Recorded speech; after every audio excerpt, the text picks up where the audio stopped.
By using an n-electron Slater determinant as our starting wave function for Hartree-Fock, we're now in a position to calculate the energy of an atom with n electrons in it, with some nuclear charge Z. Okay, so we have the Slater determinant. It has a normalization constant in front of the 1 over square root of n factorial, n number of electrons. It's an n-electron wave function, so it depends on 3 spatial coordinates for each electron, so it has 3 n total dimensions. And in our determinant, we have the columns representing different orbitals and the rows representing different electrons. This will give us a total of n factorial different terms inside of that Slater determinant. And our Hamiltonian for many electron atoms is going to be a sum over all n electrons of the kinetic energy of each electron, Laplacian operator, second derivative with respect to each spatial dimension, and then added that to the attraction of each electron to the nucleus, so minus z, number of protons, over the distance of the electron to the nucleus. Remember, this is the Hamiltonian in atomic units, simplifying out a lot of things like h bars and e squared and 4 pi epsilon naught, those sorts of things. Okay, so we got kinetic energy of the electrons, all of the electrons' attraction to the nucleus, and then lastly we have all of the electrons' repulsion to each other. So if we have say 3 electrons, then we're going to have, let's see, 1, 2, 3 total terms here. If we have 4 electrons, we'll have 6 total terms here.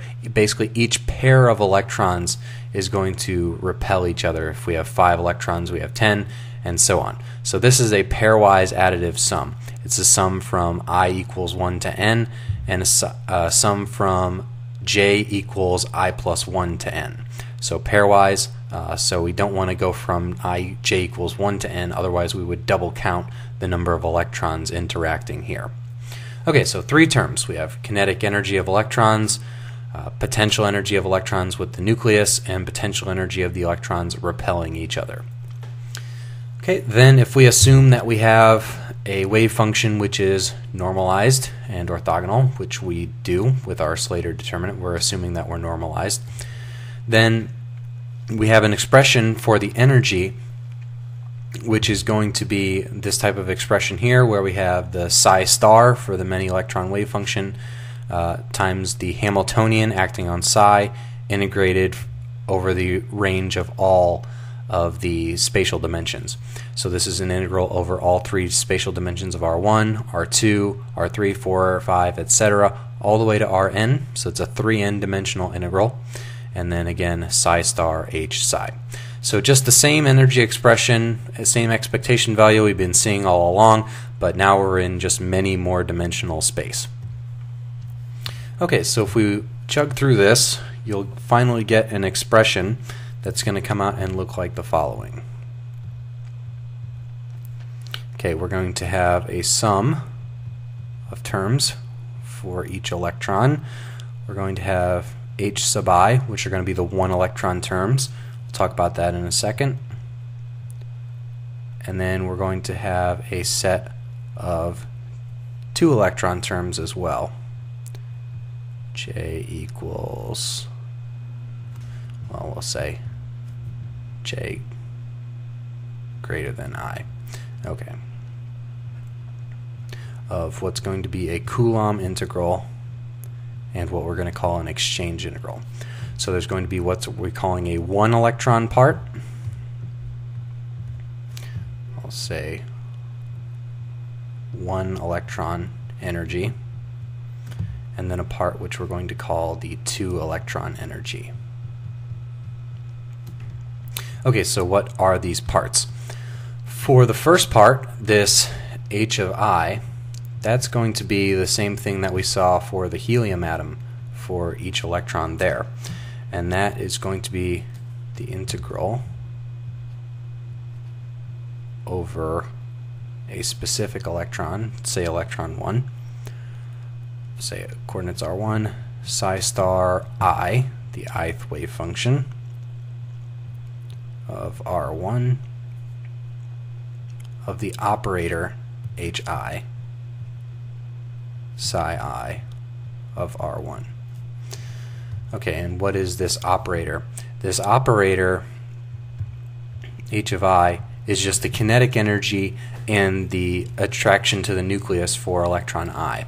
So that's going to be minus 1/2 del squared I, second derivative with respect to each spatial dimension, minus the charge of the nucleus over distance from the nucleus.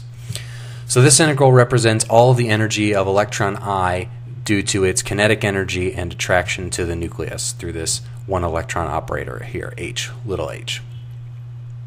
Okay, then moving on to these two electron terms, we have what first we're going to call the Coulomb integral, which we saw earlier for the helium atom, which is going to be a 2 electron integral, integrating over coordinates r1 and r2. And this is going to be psi star I of r1, psi star j, notice the ij, of r2. Need to close that bracket there. Then the 1 over r12 operator, distance between the two electrons, this electron-electron repulsion operator, times psi of I of r1, psi j of r2. Okay, so what this integral represents classically would be psi star I times psi I gives you the probability density for electron I. Psi star j times psi j gives you the probability density for electron j. So you have the probability density of electron 1, probability density of electron 2, and they're interacting through the Coulomb operator, through 1 over r12. So each electron feels the average potential created by the other electron at a given point in space. So if I'm at position r1, electron 1 feels the average of electron 2's density over all of space at that point in space. So this is an approximation to how electron repulsion is treated, and this is what we referred to earlier as the mean field approximation, that the electrons are not feeling each other explicitly as explicit point charges, but they're rather feeling each other as these spread out mean field. They're feeling each other through their charge densities and this Coulomb operator, this 1 over r12 operator. Okay, then the extra piece we now get because of this Slater determinant.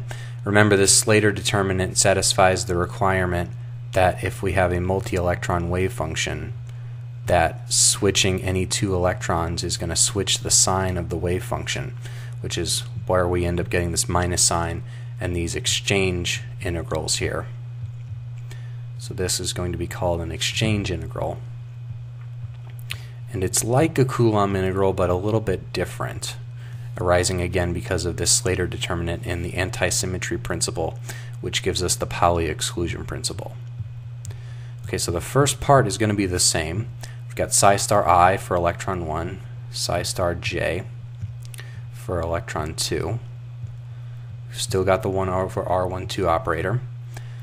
But now we're going to do a little switcheroo on this side, or an exchange, if you will. We have psi I of r2 and psi j of r1.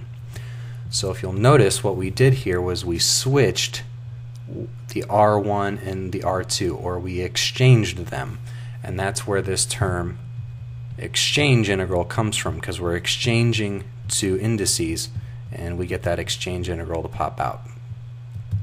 So every pair of electrons is going to feel each other through a Coulomb integral, which gives them a repulsion there, and an exchange integral, which kind of fixes that and fixes that through the anti-symmetry requirements. There's really no classical analog for what an exchange integral is. We have a classical analog for a Coulomb integral, and that's just that it's the repulsion of two charge densities. This Coulomb integral we can interpret classically as a repulsion of two charge densities. This exchange integral is really just a quantum effect, and it's kind of one of those weird things that just arises out of that postulate, that anti-symmetry principle. Okay, so these integrals here give us this total energy. So we can see we get some energy from all of the 1 electron terms. That's the kinetic energy and the attraction to the nucleus of all of our electrons through this H operator, this little h 1 electron operator, and these 1 electron integrals. And then we also get a 2-electron energy through these Coulomb and exchange integrals.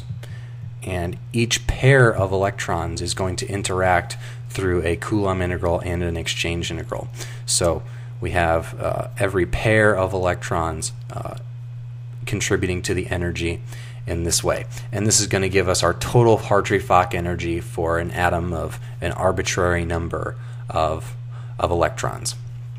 One more point to note before we go here, and that's if you have, in the case of I equals J, if you have JII, if you plug in I for J here, make the J's I's, that is going to equal KII. So if you try to make an electron interact with itself, so if you do this sum, say where you include terms where I equals J, you'll have JII minus KII, and because of this, JII minus KII equals 0. So this means that electrons do not interact with themselves. There's no what we would call self-interaction. And you would say this makes perfect sense. Electrons shouldn't repel themselves. Electrons should only see other electrons. And it's good that this formalism in Hartree-Fock works this way, that electrons do not interact with themselves. And that seems very intuitive, but there are actually other quantum chemistry methods for which this does not hold true. So this is one benefit of Hartree-Fock, that this so-called self-interaction is not present. Okay, so with that, we'll leave it there for the energies and move on and look at more of the operators and eigenvalues and things like that in Hartree-Fock.